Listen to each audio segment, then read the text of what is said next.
Lugassi. I'm Israeli from Palestine. And you were born in Tel Aviv? I was born in Haifa. I'm Jewish. Okay, thank you. And where do you live now?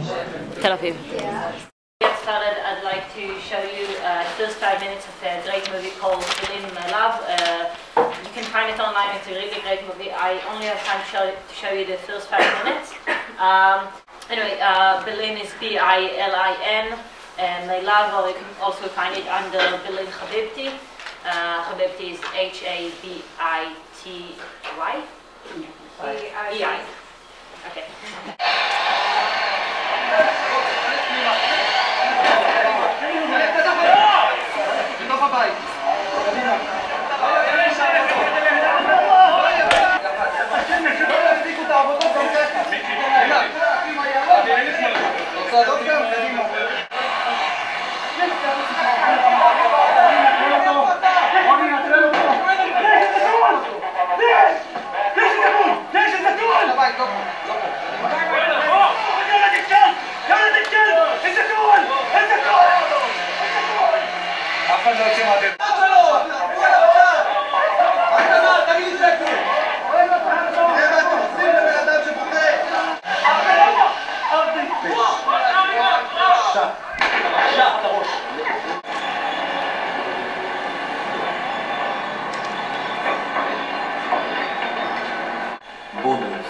בית ליקיה, זאוויה, מסחה, דיר בלוט, דיר קדיס, עשרות כפרים, מאות הפגנות, אלפי פצועים, 11 הרוגים.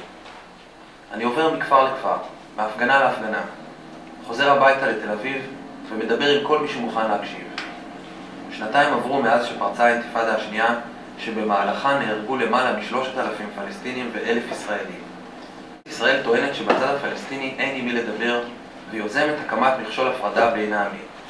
בציבור הישראלי יש הסכמה רחבה שזהו הפתרון הביטחוני הטוב ביותר, וב-2002 התוכנית יוצאת לדרך. תוואי המכשול אינו עובר ברובו על הקו הירוק.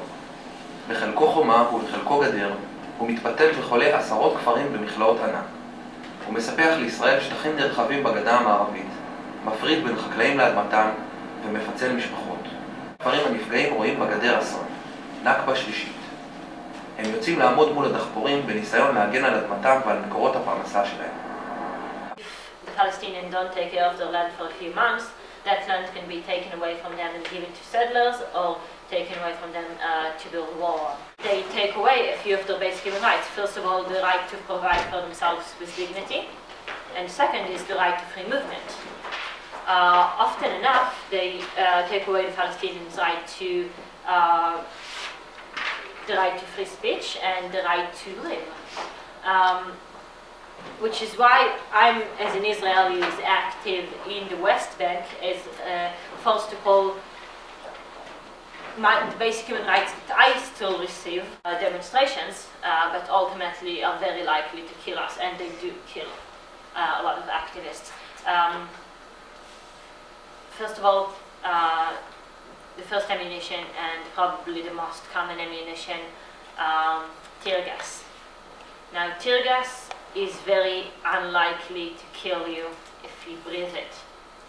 For me, I've never went to the hospital for inhaling tear gas, but some people have. It usually makes you cry for a while and makes you choke. You need to breathe an alcohol pad, and that tells your brain you are breathing, and you usually come out okay. A few months ago, a baby with asthma died in East Jerusalem. Neither of them were at the demonstration, by the way. The baby had a tear gas canister breaking into his window, and he nailed it and died that night. The second weapon that they use is rubber bullets. Rubber bullets aren't really rubber bullets. Those are real metal bullets wrapped with rubber. Again, if they hit you in the head, they're very likely to kill you.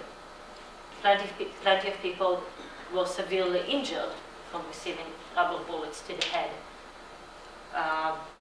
Is a skunk water.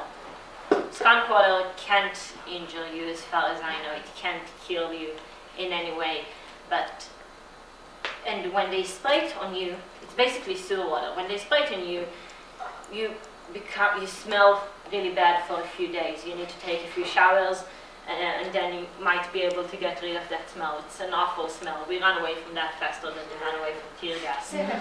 Rubber bullets, they're only allowed to shoot it at the lower part of your body, and yet people get shot at it everywhere all the time. I received one to my lower back. A friend of mine received a 0.22mm bullet to his leg right before I got here, and he was sent to the hospital, and that's how the idea found out he was in demonstrations, and they invaded the village that he lived in every night after that till they found him, and now he's in jail. He's probably not going to receive, he's probably going to be there for a really long time, which is very different from Israelis and internationals going to jail. And yet it's nothing compared to what the Palestinians go through. You know, we get a trial, whether it's a fair trial or not. It's not up to me to, honestly, I don't think it's a fair trial, but the Palestinians can go to jail for a few months without even having charges brought down against them. And if charges do get, but if they do bring charges against them, they almost automatically get convicted and then get sent to jail for a few more years. The front page said, "Don't ask, don't tell policy is being cancelled." And I'm sitting there thinking to myself, oh my God, your local LGBT community sure knows what to fight for. That and the right to get married. Okay, you can see a settlement, and this isn't an average Palestinian's house, Palestinian home.